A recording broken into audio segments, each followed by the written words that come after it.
Texas taking on Texas A&M, going down to College Station.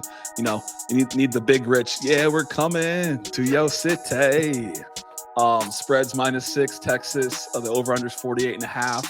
A lot to watch for in this game. A&M looking for their first ever SEC championship appearance, and Texas looking for their first ever SEC championship appearance, looking for their second straight conference championship appearance with Quinn Ewers leading them at quarterback. And, the 48.5 number to me feels low. What are your thoughts in terms of that over/under in just this game? Yeah, well, early on, it's tough to call what's going to happen at the quarterback position. Hearing from Sark that Quinn Ewers is expected to practice this week, hopeful to play in the game. If he doesn't play, that changes things, I think, a little bit for Texas. You put Arch Manning back there, so maybe the over/unders dependent a little bit on that. Texas A&M does have a great defense, which we can get into more. But it's two teams that I think defensively put up a good fight, and that's where that's coming from. It's also going to be a hard-fought game because, like you mentioned, it's for all the marbles. It's who goes to the SEC championship game. It's likely A&M's only shot to the playoffs. Texas, with a loss here, should still get in, but still, you don't want to see that. But with the Quinn Ewers conversation, should he be out in this game, do you think that impacts the game a little bit in the way you look at it? I think it absolutely impacts the game in terms of just the pressure and the situation. I know Arch Manning is a capable quarterback. It's a very high pressure game to put yourself in, right? You're not playing Samford. You're not playing someone in the bottom half of the SEC from a standings perspective. This is for all the marbles. I think that it would take, a little bit of time for him to get warmed up and comfortable out there. Not saying he can't win it, but it certainly, from a comfort level and being in those high pressure situations, Quinn's done it against Oklahoma State, against teams in the playoffs last year. He's had those high pressure situations to continue to put his team in a place to be in playoff contention both last year and this year. Yeah, it's a great team around him. I want to see him play.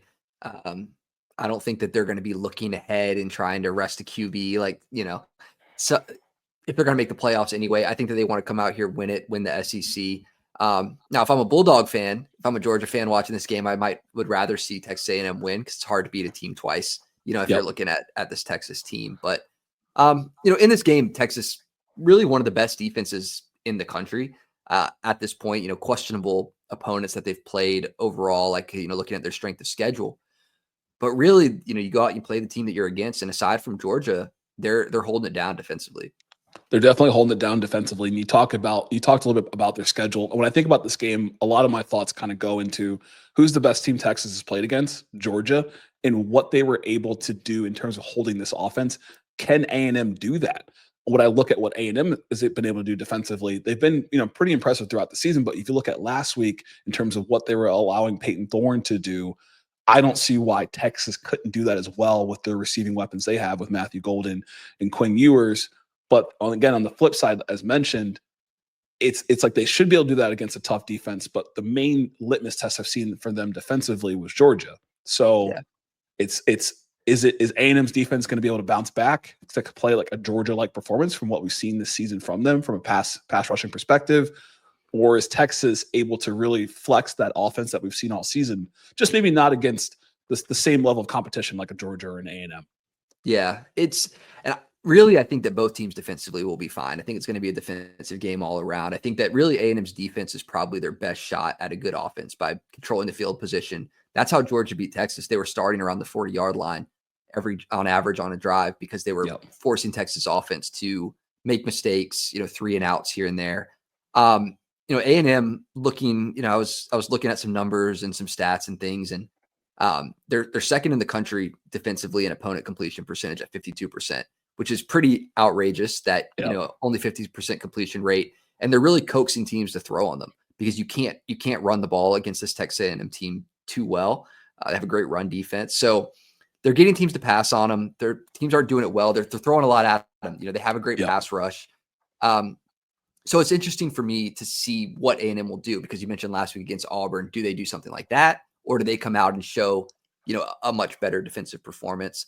That's going to be the key to the game for me is for A&M is how they look defensively as opposed to the offense.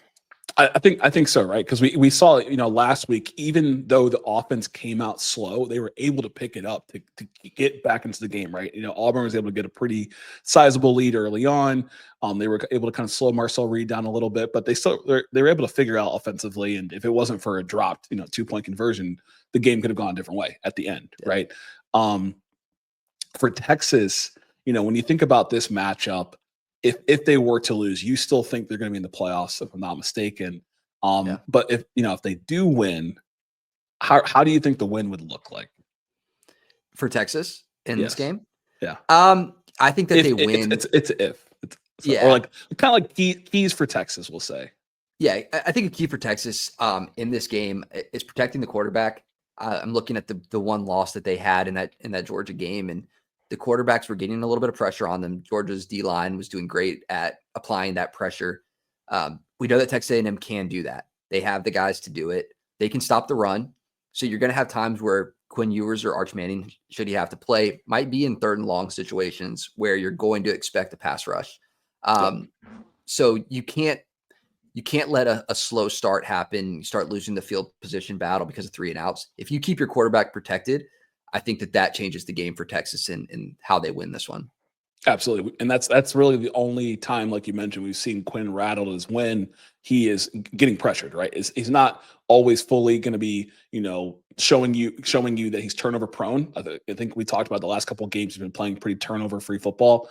But if you get pressure on him, put them in those long 3rd down situations, now you're on the road. It's a completely different game. And, when I think about for the Texas A&M offense, because you talked about the defenses are going to be solid, but for Texas A&M's offense, I think, just the usual, establishing the run, getting Amari Daniels involved early on, and, continue to show that Marcel Reed has the ability to throw, because we see it. Just take some shots early in this game. To kind of keep the defense honest, because this Texas defense is pretty smothering if you show them your hand pretty early. Yeah, and that's a good point to bring up, and I think where the key is for A&M is in the passing game, because last week it was, I don't want to say refreshing, but it was good to see Marcel Reed, redshirt freshman, throwing the ball well and bringing that element to his game, whereas opposed to before when they did have Le'Veon Moss back there, it was a little bit more of a running prioritized offense. So knowing that he can do both, it's how does he adapt to the pressure? How does he come out and perform in a game like this against a good defense? I think Auburn was a good test last week in preparation for this that you mentioned, could have gone either way. So I like this. I think that, to me, looking at the prediction for this game, I think that home field advantage plays the difference in who wins this game. I definitely understand why you feel that way. When I think about this game, it's such a high pressure situation, right? A&M starts the season off the main spotlight game versus Notre Dame at night, and now they're ending the season the main spotlight game at night playing Texas. I like Texas in this game. I get they're playing on the road, but historically Texas has dominated this series. Texas wants this win pretty bad. Not saying A&M doesn't want either. And I'm more of a believer in what Quinn Ewers can do in terms of compared to what Marcel Reed can do in this game. And so I like Texas to win this one 28-21. Okay. I like A&M. Like I mentioned, I think that the home field is going to be a big piece to it. I think it does sit on the under. I like A&M winning 24-20. I think it's going to be a tough game. I think it's going to be a slow start, but I like Texas A&M here, and maybe all three or both teams plus Georgia and getting into the playoff. Yeah, that would be quite the day for Greg Sankey and the SEC there. But it should be a fun one out there in College Station. And we always appreciate everybody that watches from the Texas state, the Lone Star State, as they say.